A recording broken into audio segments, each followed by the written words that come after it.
Info vous parle, le podcast de Maroc Diplomatique où chaque épisode décrypte un sujet essentiel entre actualité nationale et enjeux globaux. Porté par une voix claire et engagée, ce format vous invite à écouter l'information autrement, où que vous soyez, en toute simplicité.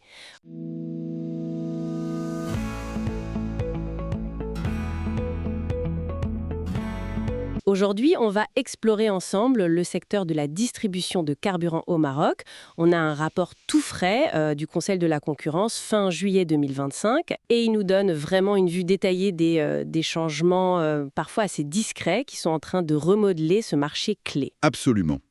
Et c'est intéressant parce que, au-delà des chiffres qui montrent une certaine reprise financière, c'est vraiment la structure même, la structure profonde du marché qui bouge.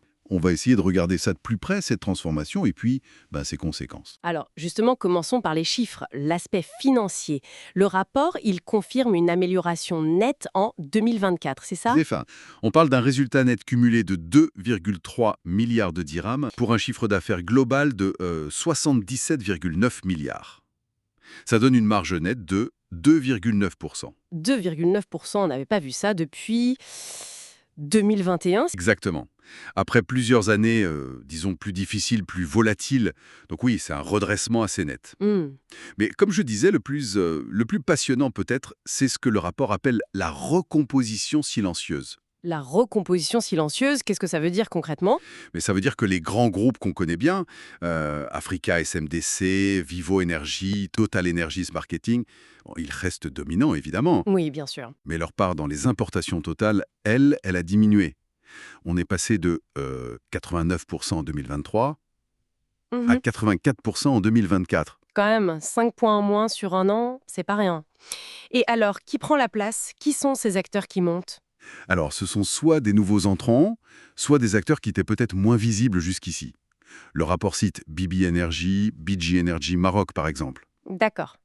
Et ça suggère que, oui, l'oligopole traditionnel, il commence un peu à s'effriter. Il y a plus de concurrence, en tout cas, sur ce segment de l'importation. Intéressant. Et est-ce que cette nouvelle concurrence, on la voit seulement au niveau des imports ou aussi sur le terrain dans les stations ? Non, justement, ça se voit aussi sur le terrain. Et c'est là que c'est concret. Le rapport, il montre des investissements. La capacité de stockage déclarée, par exemple, elle a augmenté de plus de 7% pour atteindre 1,15 million de tonnes. Et puis, surtout, le réseau de stations-service, 184 nouvelles stations. 184 ouvertures, ce qui porte le total à combien ? Un peu plus de 3500 stations maintenant sur tout le territoire. D'accord. Et là aussi, c'est tiré par les nouveaux venus. Exactement, c'est ça qui est marquant. Le parc de stations de ces nouveaux entrants, il a augmenté de plus de 15%. 15%. Alors que celui des opérateurs historiques, il a progressé aussi, mais plus modestement. Donc ça montre bien une stratégie. Ils n'importent pas seulement, ils s'installent, ils investissent dans le physique. Et cherchent peut-être à couvrir des zones moins desservies. C'est une hypothèse plausible, oui. Une stratégie d'implantation pour gagner des parts de marché durablement. C'est plutôt positif en termes de concurrence, mais cette effervescence, elle ne se fait pas sans quelques tensions. J'ai cru comprendre que les transporteurs routiers étaient un peu préoccupés. Oui, c'est un point sensible que le rapport aborde clairement. Les transporteurs, en fait, ils s'interrogent. Ils voient les marges nettes des distributeurs s'améliorer. Et en parallèle, leurs propres tarifs de fret, ils ne bougent pas vraiment. Ils pointent aussi la volatilité des marges brutes. C'est-à-dire la marge avant les coûts d'exploitation. la différence direct-litre. Pour le gasoil, ça peut varier jusqu'à 60 centimes d'un mois à l'autre. Ah oui, c'est énorme. Ça doit être très compliqué pour eux de prévoir leur budget. Très compliqué, oui. Et cette imprévisibilité, elle ne touche pas que les transporteurs. Pensez à l'agro-industrie, le BTP, même la grande distribution. Tous ceux qui dépendent beaucoup du gasoil. Voilà. Ils subissent tous ces fluctuations de coûts.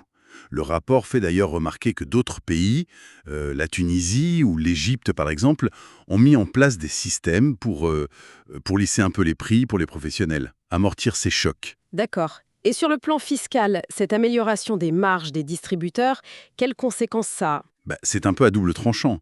D'un côté, c'est sûr, des marges nettes plus élevées, ça veut dire plus d'impôts sur les sociétés qui rentrent dans les caisses de l'État. C'est positif pour les finances publiques. Logique.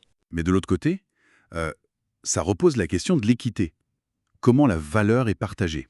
Surtout qu'on est dans un contexte où les aides directes à la pompe, elles ont été supprimées. Oui. Sans qu'il y ait forcément de compensation très lisible pour les consommateurs ou les secteurs les plus vulnérables. Donc, si on essaye de résumer un peu tout ça, On a un secteur des carburants qui, financièrement, va mieux. Oui, Mais le plus important, c'est cette transformation de fonds structurelle. Plus de concurrence, des nouveaux acteurs qui investissent, qui bousculent un peu les lignes établies. c'est exactement ça. Une recomposition silencieuse, pour reprendre les mots du rapport, silencieuse mais avec des effets bien réels sur pas mal de secteurs économiques et qui pose des questions importantes pour les politiques publiques aussi. Alors peut-être une dernière question pour laisser nos auditeurs réfléchir.